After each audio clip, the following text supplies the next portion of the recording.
Alô, boa noite, bom dia, boa tarde. A gente dá bom dia, boa tarde, boa noite, porque o programa fica gravado e você pode conferir a hora que você bem entender. Hoje no programa Carlos Peruca nós temos a honra de receber um dos homens mais importantes do estado de Pernambuco. Por que digo isso? Porque o trabalho de doutor Cristiano Pimentel como procurador do Ministério Público de Contas tem chegado bem juntinho, bem pertinho mesmo da população pernambucana. É tanto que o doutor Cristiano Pimentel, como procurador, tem recebido aí o reconhecimento de toda a sociedade, pessoas comuns do povo, como também autoridades em nível nacional e nível de Estado. E o trabalho do Ministério Público de Contas, à frente do doutor Cristiano, tem nos honrado muito. E aí a gente tem a honra de recebê-lo hoje com a produção da PH Assessoria, do nosso amigo Henrique Lima e do nosso amigo Lucas. Vamos chamar o doutor Cristiano aqui para a gente bater esse papo com ele aqui, conversar, e você pode participar aqui com a gente pelo YouTube, pelo Facebook, pelo Giro Mata Norte. Vamos embora, bater papo aqui com o doutor Cristiano Pimentel. Boa noite, doutor Cristiano. Boa noite, Carlos. Boa noite a todos os ouvintes, espectadores. É uma honra muito grande estar falando com o seu programa, que já tinha notícia da grande repercussão do seu programa e agora, pela primeira vez aqui, fico muito feliz com o convite. A gente que fica honrado porque o seu trabalho tem repercutido, doutor Cristiano, no país inteiro, até porque o senhor tem recebido aí uma premiação muito, muito importante. Doutor Cristiano, o senhor não é pernambucano. Como foi chegar a Pernambuco? Claro, através de um concurso importante, lógico. E para passar num concurso nesse tamanho, nesse nível, não é qualquer um em ser, hoje, em Pernambuco, procurador do Ministério Público de Contas. Como chegou a Pernambuco? Como foi esse concurso? O que despertou o doutor Cristiano? Já exercia outros cargos também? Olha, eu comecei a trabalhar desde muito cedo, não é? Ajudava meu pai no trabalho dele, não é? Informalmente, como muitas pessoas fazem. E aos 17 anos eu passei no concurso do Banco do Brasil, escriturário do Banco do Brasil, aquele famoso concurso de entrada do Banco do Brasil.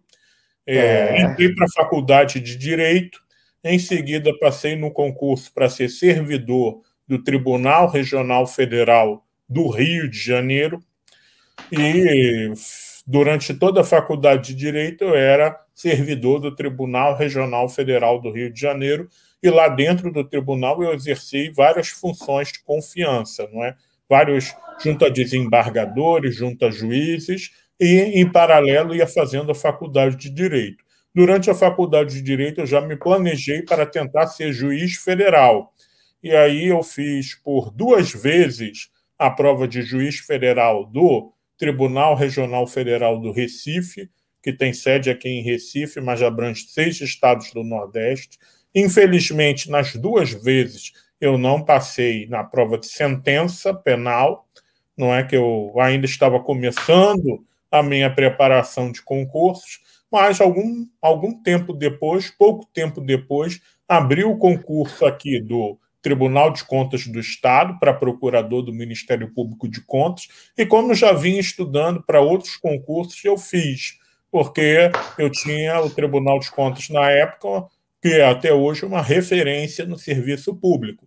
É notório que os servidores do Tribunal de Contas têm, não é, uma grande bagagem, uma grande remuneração, são pessoas aí muito qualificadas, tanto que estamos vendo aí hoje, tantos na política, governando o Estado, governando a Prefeitura do Recife e tantas outras posições com servidores concursados do Tribunal de Contas. Então, o Tribunal de Contas de Pernambuco era uma referência em todo o Brasil, e eu fiz a prova, não é? Passei em 3º lugar, fui chamado, e gostei muito de me mudar do Rio de Janeiro para Recife, me adaptei, não é?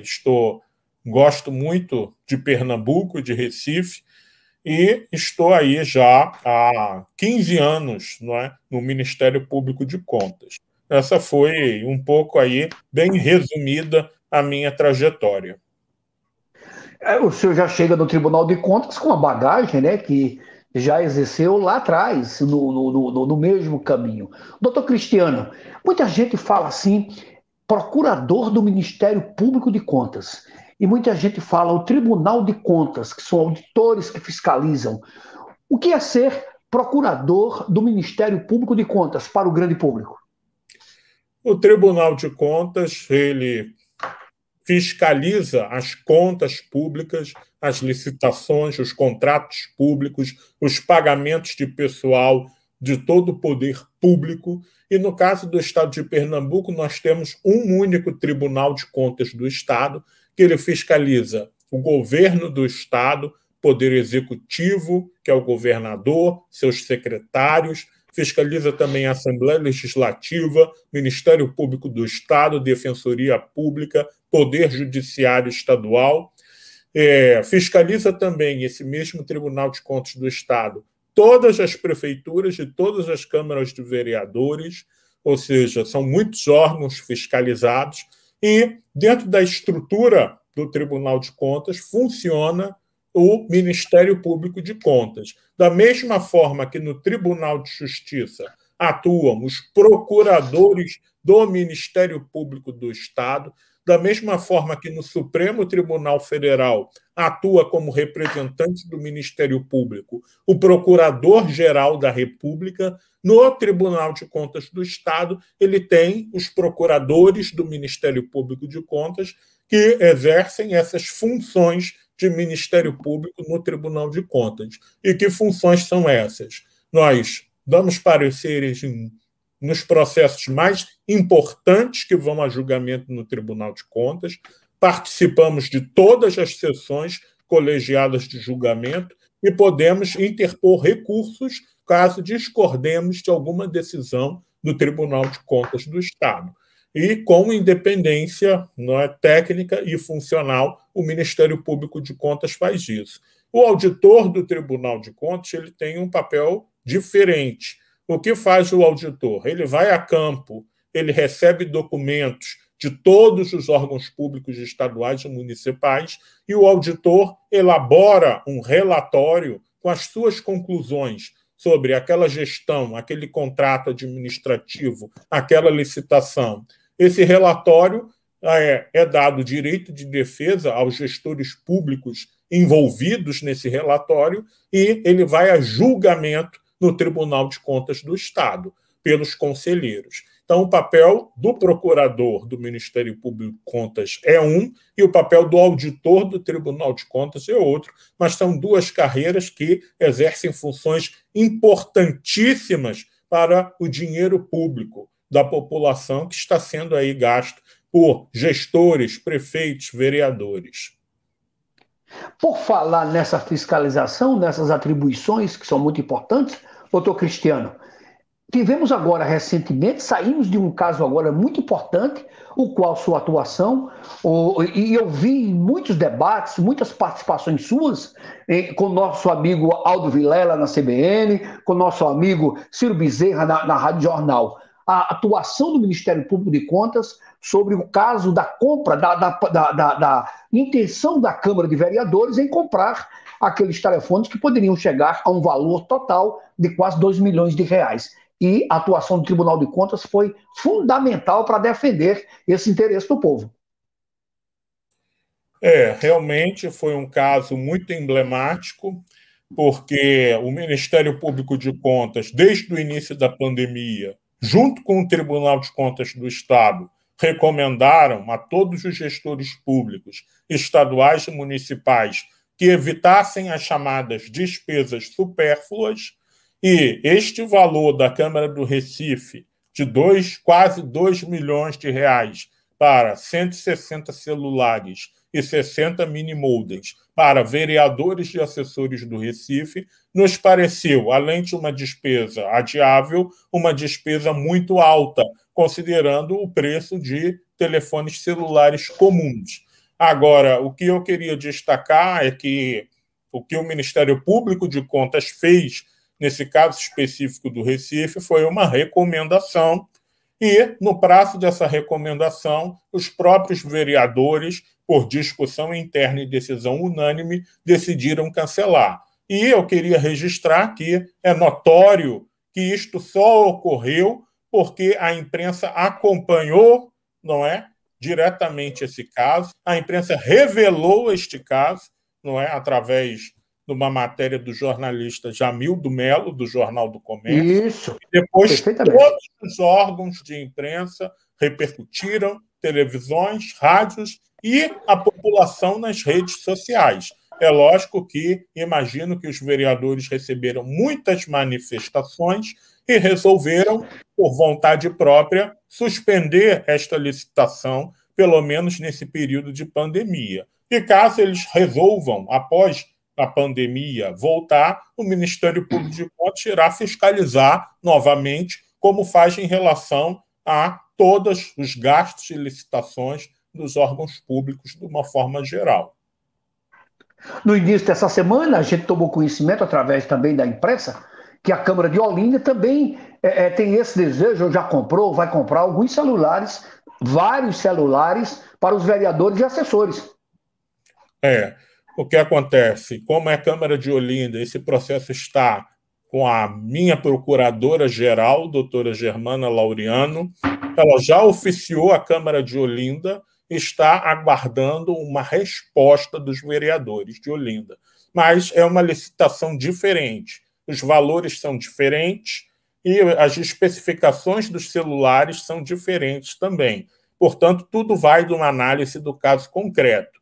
O Ministério Público de Contas ele se preocupa muito em não fazer aquele alarmismo, não é, que existe em rede social, não é? Como você sabe, tem muita gente que tenta até aparecer, não é, como ativista para depois ser candidato.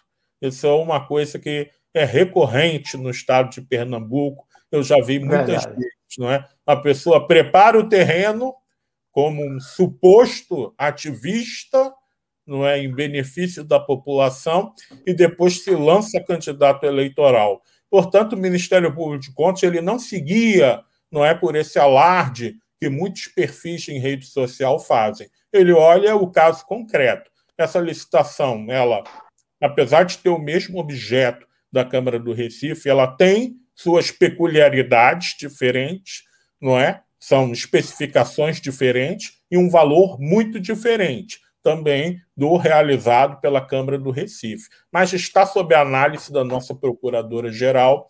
Inclusive, neste caso de Olinda, a licitação já estava homologada há mais de um mês, não é? Quando foi feita a denúncia ao Ministério Público de Contas. Então, tem toda uma peculiaridade, mas está sendo analisada. O que nós queremos também é sensibilizar as câmaras de vereadores, não é? Porque é uma realidade que toda Câmara tem seu duodécimo, não é? E muitas, eu reparo nos processos que, não tendo onde gastar, se inventa onde gastar praticamente, porque o duodécimo da Câmara é obrigatório. O prefeito é obrigado a repassar. E pouquíssimas câmaras devolvem esse duodécimo, não é, ao final do ano. Não é? Muitas querem sempre mais. Aquele valor do duodécimo é um máximo, mas muitas câmaras encaram isso como um mínimo. Eu acho, Carlos, que isso tem que ser rediscutido a nível de Congresso Nacional, porque é preciso rever esse valor que as câmaras de vereadores recebem. As câmaras de vereadores são sócias da arrecadação da prefeitura, não é? E muitas vezes nós vemos que elas recebem um valor excessivo. Como a imprensa noticiou durante essas últimas semanas, a Câmara de Vereadores do Recife, para manter 39 vereadores, ela tem um orçamento anual de 158 milhões de reais, não é? Ou seja, com todo respeito ao bom trabalho que muitos vereadores fazem, me parece um valor excessivo. Mas esse valor ele é previsto na Constituição Federal, que garante à Câmara de Recife, por Recife ter uma determinada população, e a Câmara do Recife tem direito a 4,5% da arrecadação total do município do Recife. Eu acho que isto precisa ser revisto, não é? Porque as câmaras municipais elas já estão assim recebendo um dinheiro muito alto por ser um percentual fixo. Então, se os vereadores espontaneamente não abrem mão desses recursos, acho que caberia ao Congresso Nacional fazer uma emenda na Constituição para rever estes critérios. Doutor Cristiano, cerca de 4, 5 anos lá atrás, eu fui cobrir jornalisticamente no Tribunal de Contas, assim que começou assim que começou uma nova gestão de prefeitos, e o Tribunal de Contas promoveu um encontro dos futuros gestores para debater, para conversar, levaram para lá debatedores, para abrir caminhos para os novos prefeitos.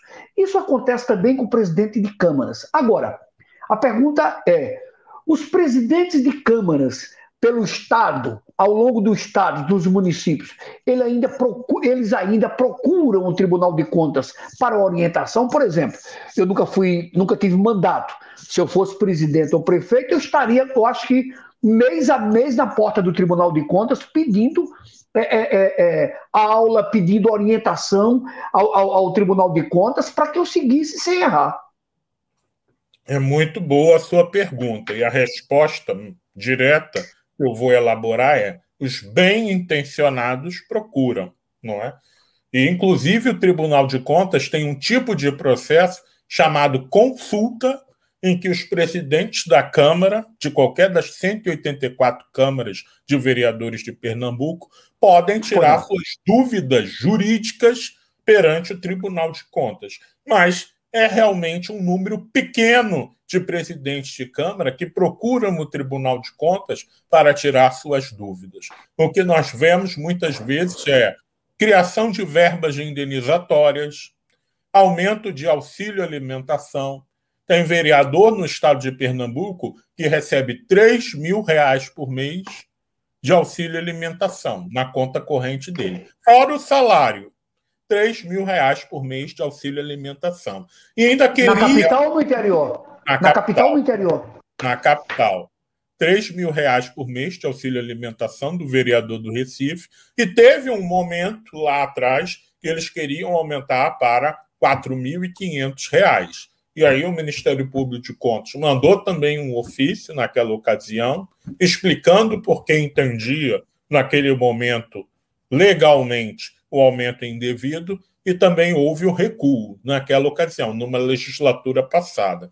Então, o que eu vejo é que as câmaras de vereadores, os vereadores, eles querem gastar o máximo daquele orçamento que eles têm disponível. É auxílio combustível, auxílio alimentação, verba de gabinete parlamentar, assessores, não é?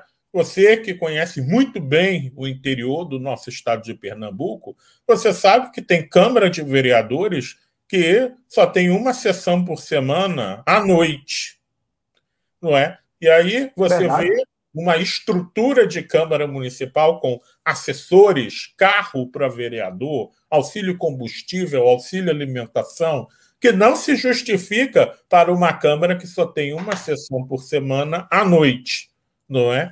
Então, você fica impressionado, não é, com a estrutura que muitas câmaras têm.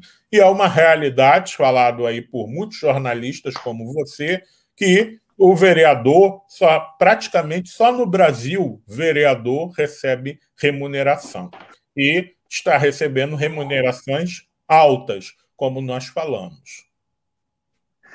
Doutor Cristiano, a Câmara de Vereadores, a Câmara Municipal, vou dar um exemplo aqui na cidade de Carpina, são 17 vereadores, e na gestão passada, hoje tem um novo presidente, os 4 anos de gestão, o presidente devolvia anualmente, e teve ano que ele devolvia mensalmente à prefeitura um quantitativo. Foi divulgado, foi falado. Quando o vereador, presidente da Câmara, ele age dessa maneira, ele também tem que prestar contas daquele dinheiro que sai, que ele retorna ao município, ele tem que prestar contas tanto à sociedade como ao Ministério Público de Contas. Ao Tribunal um bom exemplo que você reporta, mas é uma exceção no nosso Estado. O que eu vejo é o esforço das câmaras de vereadores em gastarem todo o duodécimo e não sobrar nada. Não é para ser devolvido ao Poder Executivo. Porque você conhece a estrutura das câmaras de vereadores, não é? Então, assim, são reuniões plenárias, o gasto não é muito alto. Vereador não faz obra, vereador não faz calçamento de rua. A competência para fazer obra, para fazer calçamento de rua, para dar medicamento, é do Poder Executivo, do prefeito e dos secretários municipais. Mas eu vejo que muitas câmaras não têm essa preocupação de economizar o máximo, de custar o mínimo para devolver parte deste dinheiro ao Poder Executivo. É notoriamente uma exceção. A maioria Paudalho, Carpina, Limoeiro, o grande, o senhor sabe, o interior, realmente tem uma sessão, seja à noite ou seja ao longo do dia, um dia por semana. Mas muitos vereadores alegam que trabalham e sempre estão ao lado do povo, os vereadores. Agora, o presidente da Câmara, a fiscalização das contas da gestão dele não é igual a do prefeito. Aliás, é direto do Tribunal de Contas. Não é do prefeito que a Câmara fiscaliza e dá a palavra final. E dentro dessa pergunta, dentro dessa colocação, dessa exposição, eu quero dizer o seguinte: a gente acha muito estranho, doutor Cristiano, por exemplo, um homem que dedicou a vida, por ser jovem, claro, mesmo sendo jovem como o senhor, e outros técnicos que os tribunais no Brasil todo têm concursados, engenheiros, pessoas preparadíssimas que vão nas contas dos municípios, fiscalizam, detectam acertos ou erros, e agora o Congresso o que é que faz? Dá às câmaras de vereadores a palavra final, quando muitas vezes vereadores não sabem nem votar naquelas contas. O tribunal reprova, aponta o erro e vai à Câmara de vereadores que a gente vê, e o senhor sabe que acontece isso, que não sabe nem o que está acontecendo e volta por interesse de amizade, de aliados políticos do prefeito. Isso é muito triste. Isso não é culpa do tribunal, e sim do Congresso Nacional. Você colocou um ponto muito importante. Quem julga as contas dos prefeitos de todo o Brasil, e em Pernambuco também, não é o Tribunal de Contas do Estado. Atualmente, e isso foi reiterado pelo Supremo Tribunal Federal em 2016, quem julga as contas dos prefeitos é a Câmara de Vereadores do município. O que o Tribunal de Contas faz e tenta fazer com todos os dados é elaborar um parecer prévio sobre as contas do prefeito. Mas, pela decisão do Constituinte, lá em 1988, e que foi objeto de disputa jurídica durante muitos anos, mas foi definido de vez pelo Supremo Tribunal Federal em 2016, quem julga as contas dos prefeitos é a Câmara de Vereadores. E como você bem reportou, muitas vezes nós temos o que nós chamamos lá no Tribunal de Contas de voto político, ou seja, o vereador ele vota porque é amigo, aliado do prefeito, porque tem parentes na gestão do prefeito, porque foi aliado do ex-prefeito, ou seja, um voto meramente político, sem analisar os detalhes técnicos do processo que o Tribunal de Contas mandou para a Câmara de Vereadores. Isto, infelizmente, é uma realidade. Os tribunais de contas tentaram até julgar as contas dos prefeitos quando eles eram ordenadores de despesa, mas até isto o Supremo Tribunal Federal impediu. Mesmo quando o prefeito ele ordena a despesa, quando ele assina o contrato, quando ele faz o pagamento, as contas têm que ser julgadas exclusivamente pelas câmaras de vereadores. Agora, a Câmara em si, a Câmara de Vereadores em si, é um poder autônomo. Ela recebe esse valor de duodécimo todo mês da prefeitura. E a Câmara de Vereadores, por ser órgão autônomo, ela também tem a sua prestação de contas. Todo presidente de Câmara de Vereadores, uma vez por ano, tem que mandar as suas contas para serem analisadas no Tribunal de Contas. E aí, o Supremo Tribunal Federal, a jurisprudência, a Constituição é clara. Aí, as contas da Câmara de Vereadores e do presidente da Câmara de Vereadores são julgadas diretamente pelo Tribunal de Contas. E muitas vezes o Tribunal de Contas do Estado de Pernambuco tem rejeitado contas, imputado débito, imputado multa a vários presidentes de Câmara de Vereadores por irregularidades que são apresentadas. Doutor Cristiano, quem está nos acompanhando também, nos dando a honra, é doutor Márcio Pimentel, lá da cidade de Limoeiro, um grande técnico e que é um profundo conhecedor dos trâmites da lei, vamos falar assim, de câmaras de vereadores. Doutor Márcio, muito obrigado pela sua participação e fique à vontade se quiser fazer pergunta ao doutor Cristiano. E, por esses dias aqui, a gente conversando com ele aqui em Carpina, que ele sempre atua também aqui na Câmara de Carpina como profissional, ele é um dos seus... Ele é seu fã. Ele fala muito na sua atuação. Ele chegou a dizer que um dia você tem que fazer uma live com o doutor Cristiano. Eu digo, nem se preocupe. E ele está acompanhando a gente lá no município de Limoeiro. Doutor Márcio. Um abraço ao doutor Márcio. Agradeço aí as palavras. E que bom que conseguimos realizar essa live tão breve, né? Em tão breve tempo, o pedido dele. Bom, muito bom.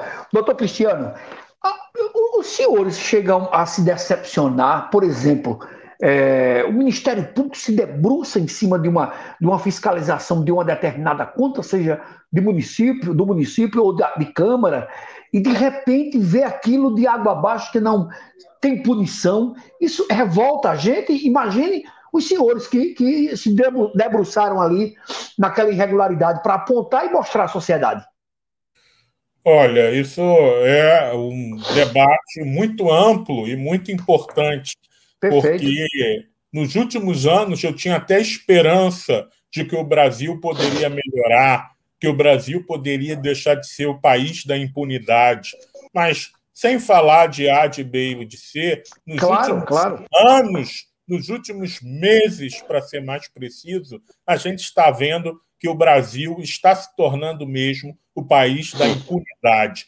Tudo que foi construído por operações como da Polícia Federal, do Ministério Público, dos órgãos de controle, já foi praticamente tudo destruído. As pessoas que confessaram pagamento de propina em grandes obras públicas do país, a senador, a governador, a ministro de Estado, essas pessoas que ficaram um período presas, mesmo confessando, já estão todas soltas por decisões dos mais altos tribunais do país. Então, eu estou num momento de muita decepção, de muita desesperança, de que o Brasil realmente é o país da impunidade. E essa impunidade não é só da cúpula de Brasília, ela se espraia por todos os setores da sociedade. Porque, Carlos, quando o exemplo tem que vir de cima, e infelizmente no Brasil, não é, por todas as vertentes políticas, o exemplo não vem de cima. E o mau exemplo vem de cima e reverbera por toda a sociedade. Isso vai desde, não é, de um político com mandato de deputado federal ou senador, que a gente vê aí tantos casos na imprensa, e passa também até pela violência doméstica, não é? Por exemplo, o desrespeito até à Lei Maria da Penha. Tem muito marido que está agredindo a mulher porque ele acha que o Brasil é o país da impunidade e também não vai acontecer nada com ele. Porque ninguém fica... raras vezes se vê punição no Brasil. Até no crime de homicídio, nós vemos situações em que as pessoas com bons advogados conseguem levar o processo à prescrição, ou seja, a extinção da apuração do crime de homicídio. Fora o desvio de dinheiro público, que aí a prescrição acontece a toda hora nesses processos envolvendo senadores, ex-governadores, deputados. Toda hora nós vemos a prescrição, que é quando o processo demora tanto que ele é extinto, sem nenhuma punição à pessoa que estava sendo investigada. Então, eu vinha num período de otimismo, mas hoje eu estou numa posição muito pessimista quanto ao futuro do nosso país. E cada vez mais, Carlos, eu ouço pessoas dizendo que estão educando seus filhos, preparando seus filhos para irem morar fora do Brasil, porque estão desiludidas com a possibilidade, com o futuro do nosso país como um país sério. É esse o meu sentimento. Doutor Cristiano, uma das coisas que mais me incomoda e incomoda muita gente, que pelo menos presta atenção a isso, é o seguinte: chega um período eleitoral e o sujeito que está no mandato de prefeito vai apoiar um outro prefeito e as pessoas dizem, mas fulano de tal vai disputar a prefeitura, uma pessoa simples vai disputar a prefeitura com o candidato do prefeito. E olha, a população mesmo, parte da população, doutor Cristiano, passa o recibo e comete esse crime, aliás, apoia o cometimento desse crime, dizendo o seguinte: o prefeito não perde porque ele tem a máquina na mão. Olha, ora, a pessoa está passando um aval, um cheque em branco, para que o prefeito gaste da prefeitura em uma campanha. Não é assim? Olha, há um problema em Pernambuco, em outros estados brasileiros, que é as prefeituras terem, muitas vezes, máquinas inchadas, ou seja, um excesso de cargos em comissão e de contratos temporários.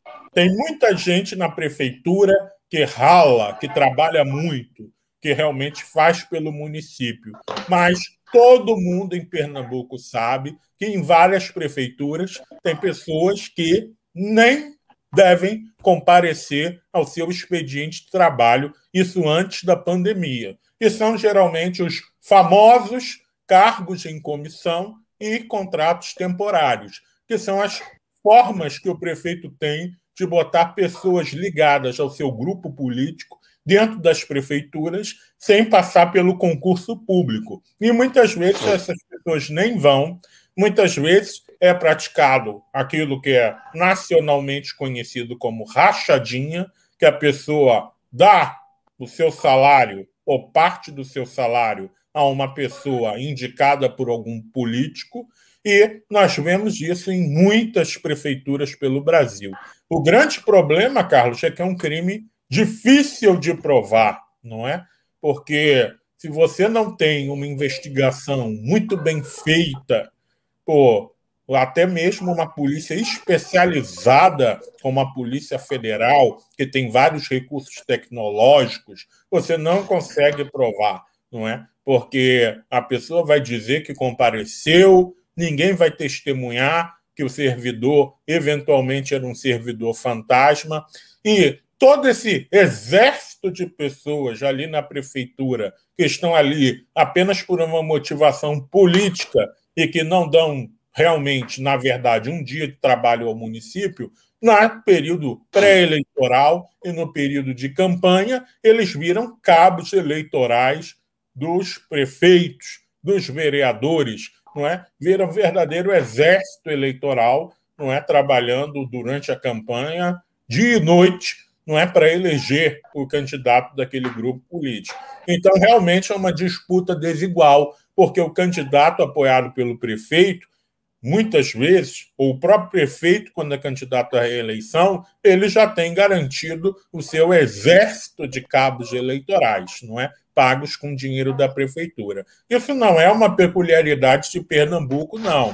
Isso é uma realidade de todo o Brasil, inclusive do Sul, do Sudeste, não é? Na própria minha cidade de origem, Rio de Janeiro, a própria TV Globo fez várias matérias que o ex-prefeito Crivella usava servidores da prefeitura, sua campanha, não é, como cabos eleitorais, isso no Rio de Janeiro, que é a segunda maior cidade do Brasil, não é? Quanto mais numa cidade interior, não é, que infelizmente a imprensa não está tão presente quanto nas capitais, não é? Então isto acontece. Isto é um problema, acho que a Justiça Eleitoral, o Ministério Público Eleitoral tinham que investigar e enfrentar mais este problema, mas, como eu disse, é um crime de difícil investigação, porque demanda uma prova muito difícil de ser produzida se ninguém de dentro do esquema denuncia, não é? É o famoso delator. Se não tem o delator, é muito difícil se provar esse tipo de crime. E, infelizmente, é uma realidade por todo o Brasil. Doutor Cristiano Pimentel é procurador do Ministério Público de Contas em Pernambuco e nos dá a honra de bater papo com a gente, conversar, falar aqui pelo canal do YouTube. Henrique Lima está cumprimentando o grande convidado de hoje, doutor Cristiano Pimentel. Beto Dantas, grande profissional, nosso parceiro no portal de prefeitura, também fala aqui. O portal, como é que ele diz? Boa noite, Carlos Peruco. O doutor Cristiano Pimentel foi procurado pelo portal de prefeitura e falou conosco. Pergunto, o senhor já sabia dessa licitação antes do portal de prefeitura mostrar o caso? Eu acho que ele fala sobre a questão dos telefones. Beto Dantas também o caso dos celulares, perfeitamente. E ele já falou, e o doutor Cristiano já falou sobre isso aqui, e Beto Dantas vai conferir, é nosso parceiro, vai conferir aqui. Doutor Cristiano, pois não, pode falar. Eu vou responder que os processos da Câmara de Olinda não passam por mim. Eles passam por outros procuradores do Ministério Público de Contas. Eu, respondendo, soube, não é, quando o movimento, não é, foi às redes sociais levantar essa denúncia do caso. O movimento foi o MBL, mas não soube porque essas licitações da Câmara de Olinda são de responsabilidade de outros procuradores. Eu sou responsável pelos contratos e licitações de várias câmaras, como a Câmara de Recife, mas a Câmara de Olinda não. Então, eu acompanhei só quando isso ganhou as redes sociais, no caso de Olinda. Doutor Cristiano, a gente jamais poderia bater esse papo com o senhor, conversar aqui e não falar e pedir sua opinião sobre a CPI, a Comissão Parlamentar de Inquérito, que acontece, né, atualmente no Senado Federal. Essa CPI que tenta investigar a questão do Covid, vacina, e que parece que toma outro rumo. Como o senhor avalia essa CPI? Olha, a CPI é um instrumento muito importante da Constituição Federal. Nós tivemos CPIs que tiveram resultados extremos na conjuntura política do nosso país, como a CPI do PC Farias, a CPI do orçamento, que muitos nem vão lembrar, porque eram da década de 90, mas falando de CPIs mais próximas, tivemos a CPI dos Correios, que foi importantíssima, revelou o mensalão, não é? E várias outras Roberto CPIs. Jefferson, né? Roberto Jefferson, né? CPI dos Correios, quando Roberto Jefferson fez aquela denúncia. Tivemos várias CPIs importantíssimas. O que eu vejo, Carlos, e aí não é como procurador, é como um espectador de tudo que acontece. O que eu vejo é que nós estamos num ambiente que as redes sociais têm uma importância tão grande, Twitter, Facebook, Instagram, não é? Que as pessoas estão querendo aparecer tanto via as redes sociais que essa CPI ela se tornou mais um local de espetáculo, não é? Do que realmente uma investigação. Investigação, quando não tem rumo, quando não tem norte, vira uma verdadeira inquisição. Para lembrar a Santa Inquisição, não é? Que as pessoas eram muitas vezes presas e torturadas primeiro, para depois se descobrir, não é, do que supostamente elas eram acusadas. E essa CPI, para mim, está assim. Ela não tem rumo, ela não tem norte, ela não tem um caminho investigativo. Dos casos que ela revelou até agora, não é? Apesar do alarde de alguns setores da imprensa, muitos dos contratos, essas investigações da CPI não vai dar em nada, porque são contratos em que não houve o gasto público, os contratos não foram pagos e executados. Então, assim, negociou a vacina, aí o que o juiz vai perguntar? O que o membro do Ministério Público vai perguntar? Foi gasto algum dinheiro público? E nesses casos que a CPI está tratando até agora, eu acho que a grande maioria, se não todos, não foi gasto nem R$1 de dinheiro público. Uma pessoa chegar para um ministério dizer que quer uma reunião, que quer negociar. Isso acontece em prefeitura, em Câmara de Vereadores, não é? Você, que é jornalista e cobre prefeitura e Câmara de Vereadores, você sabe o quanto de pessoas, de aventureiros, que chegam num gabinete fazendo propostas mirabolantes. O que importa para a Justiça e para o Ministério Público é a efetiva prática do gasto público, do peculato ou da corrupção. E fica muito difícil, não é, esse jogo da CPI de disse-me-disse, de um fala uma coisa, o outro rebate, mas gasto público, na maioria dos casos, não há, provas concretas também não há, porque print de WhatsApp não prova nada no direito brasileiro, isso já é decisão do Superior Tribunal de Justiça, porque para fazer um print de WhatsApp, até uma criança de 11 anos no computador sabe fazer um print de WhatsApp perfeito, não é? Dizendo que eu ou você dissemos as maiores barbaridades. Mas a CPI está sendo um grande sucesso midiático para os senadores que compõem a CPI. Quem sabe seja este o objetivo deles. E o que eu leio nos jornais nacionais é que muitos desses senadores querem ser candidato a governador em seus estados no ano que vem, não é? E a CPI, é lógico, ela é um palanque eleitoral. Em outras CPIs da história, quem apareceu muito bem na CPI, na eleição seguinte, teve um bom desempenho eleitoral. E eu acho que muitos senadores estão buscando isso, fazendo medidas que não fazem o menor sentido, como essas prisões em flagrante que a CPI tem feito. Porque eu, procurador do Ministério Público, concursado, com 15 anos de carreira, se eu chamasse alguém para depor e achasse em seguida, durante o depoimento, que ela está mentindo, prendesse em flagrante e levasse para o cotel, eu ia responder um processo de abuso de autoridade. Com Verdade, toda verdade. não é? Verdade. Mas a CPI, o espetáculo está governando tanto que agora tem gente lá que está gostando dessa coisa de prender, porque gera manchete, e prender, às vezes, sem fundamento jurídico. Não é? O próprio presidente da CPI, num dos casos, no dia seguinte, era manchete nos portais da internet, o próprio presidente da CPI falando que não tinha certeza se podia prender.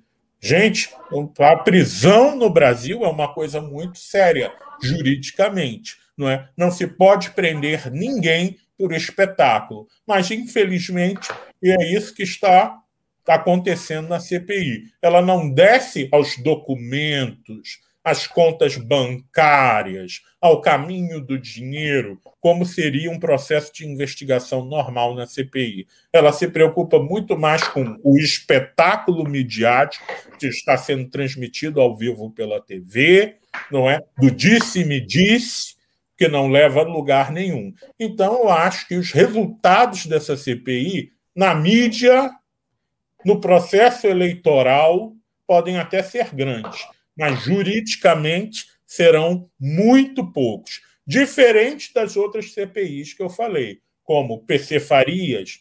PC Farias passou vários anos preso por causa da CPI que ele foi alvo. A própria CPI dos Correios desencadeou a ação penal do Mensalão, que prendeu aí 40 pessoas naquele famoso julgamento do ministro Joaquim Barbosa, que o Brasil todo assistiu via TV Supremo Tribunal Federal. Mas esta CPI, eu acho que os resultados jurídicos dela serão muito poucos, porque ela se preocupa muito mais com o espetáculo do que com a apuração e investigação.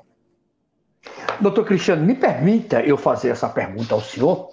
O senhor, para chegar na posição que ocupa hoje, importante para a sociedade, estudou muito. O sujeito, para chegar a ser um juiz federal, ele estuda muito para ser um promotor de justiça e outros cargos. Mas a regra em nosso país, e em outros países também funciona assim, para o sujeito chegar à Corte Superior, Supremo Tribunal Federal, e ser um juiz, ele basta ser nomeado.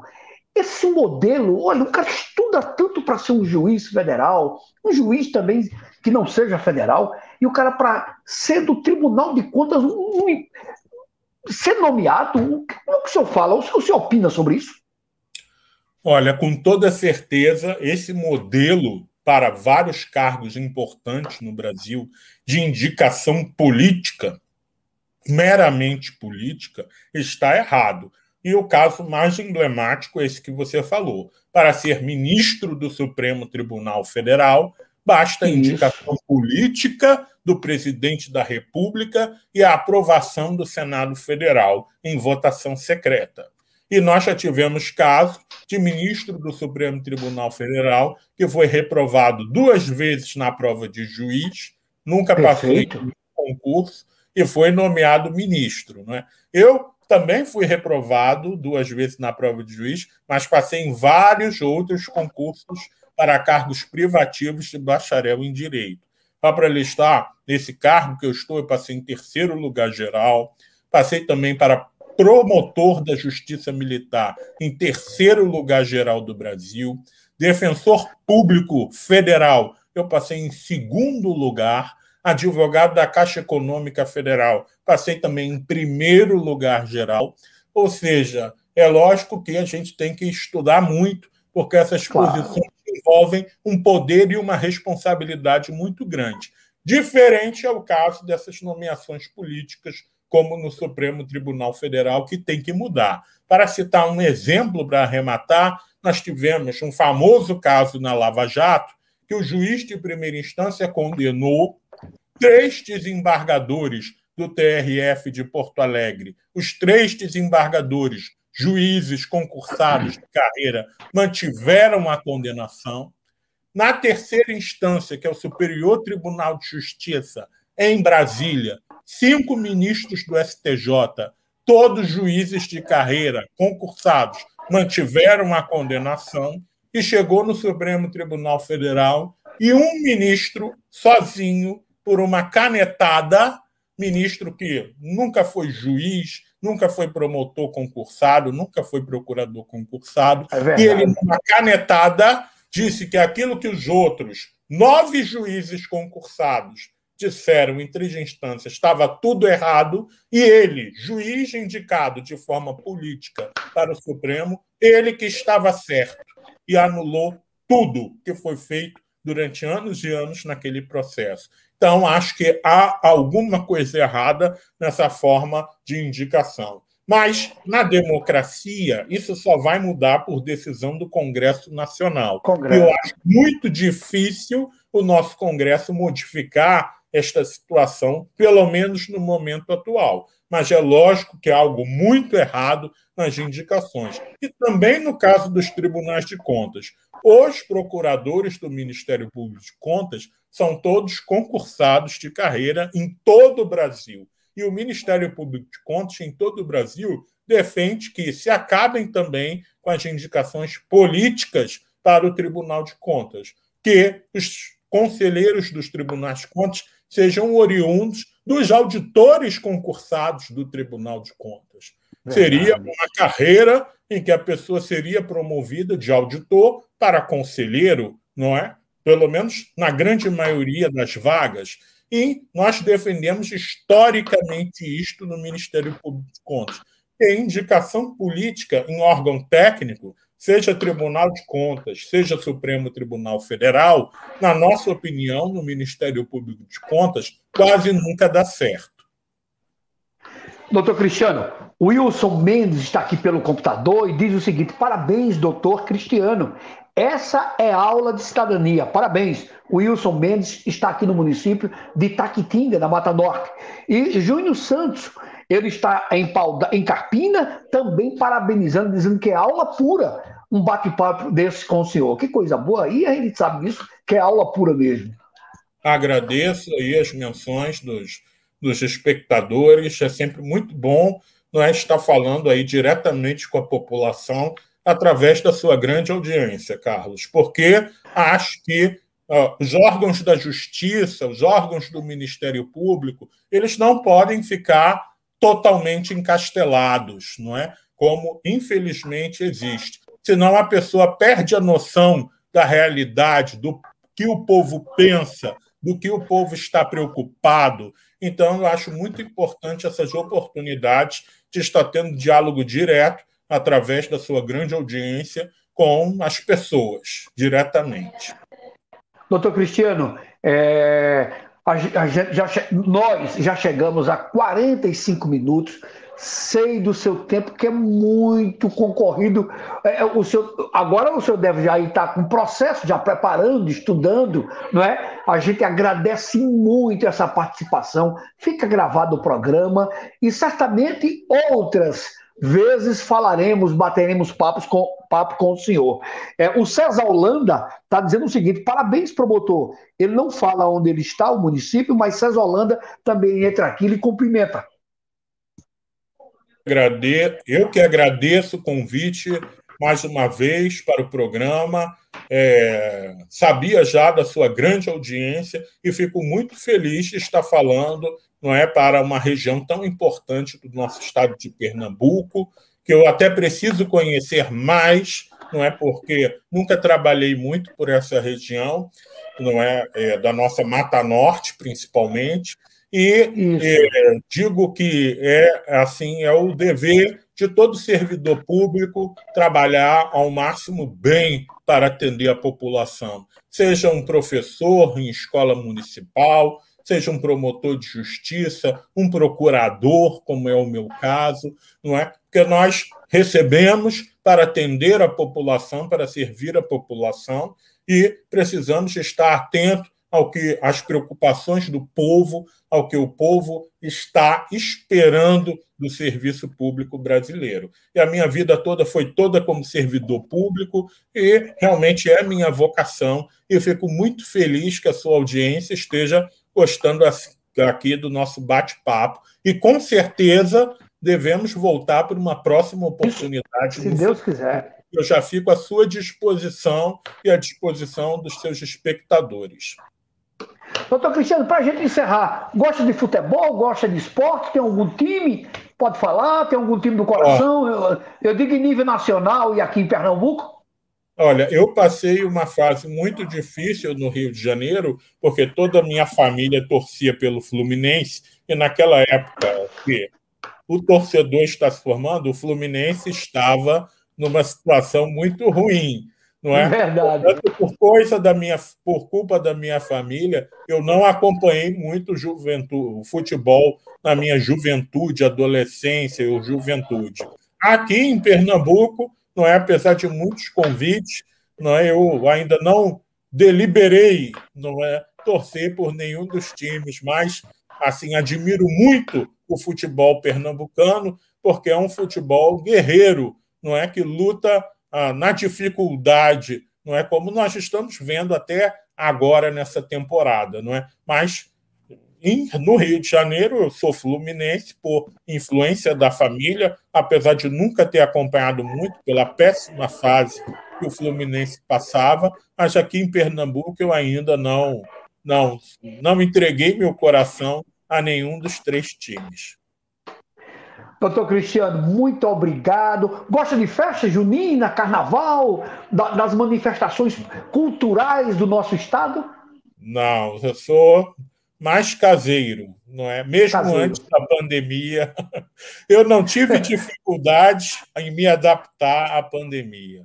Nesses períodos de festas, nesses períodos aí carnavalescos, eu gosto mesmo de ler os livros que eu estava buscando tempo de ler, não é, que eu sou sempre de comprar muitos livros, não é, não só de direito, não é, outras áreas também, não é. Então eu aproveito esses períodos festivos para colocar as minhas leituras em dia. Garanto que essa é a última pergunta. Eu vou pegar lá uma deixa sua lá no início, onde fez o concurso para juiz federal. Desistiu ou ainda tem essa intenção? Olha, já estou há 15 anos no Ministério Público de Contas, acho que já desisti, não é? Porque a vida tem caminhos misteriosos, não é? Verdade, Por trabalhar no Tribunal Regional Federal, eu queria ser juiz, porque é o cargo mais importante dentro do Tribunal. Verdade. regional federal é juiz ou desembargador. Mas como eu passei no Ministério Público, hoje eu acho que Deus me encaminhou, não é, para a minha verdadeira vocação, que eu nem sabia que era esta, a de ser membro do Ministério Público brasileiro. Então, realmente, hoje não. Eu acho que o meu perfil é mais de Ministério Público, mas eu não sabia na época. Foi a vida que me mostrou. Então, agradecemos todos a Deus por encaminhar para essa função e, sobretudo, aqui em nosso estado. Toda a população, a gente agradece muito o seu trabalho, a sua dedicação, a gente sente a sua dedicação, o amor pela sua profissão, pelo que o senhor oferece para todos nós. Doutor Cristiano, ficamos muito honrados com sua participação e vamos continuar acompanhando o seu trabalho em prol do Tribunal de Contas, claro, onde o senhor está, e, sobretudo, da população. E acompanhando o senhor lá com o nosso amigo Aldo, nosso amigo lá na CBN, na Rádio Jornal, em outras entrevistas também, em outras rádios, na televisão. Doutor Cristiano, tenha uma boa noite, saúde, saúde, saúde e saúde. Só é o que o senhor precisa, muito mais é que tem. Graças a Deus, vamos em frente. Eu que agradeço o povo pernambucano que me acolheu sem nenhuma discriminação quando eu me mudei para esse estado já há 15 anos. É um povo muito acolhedor e que não discrimina ninguém, e por isso eu que tenho que agradecer e trabalhar muito pelo povo pernambucano. Boa noite a todos, foi um grande prazer.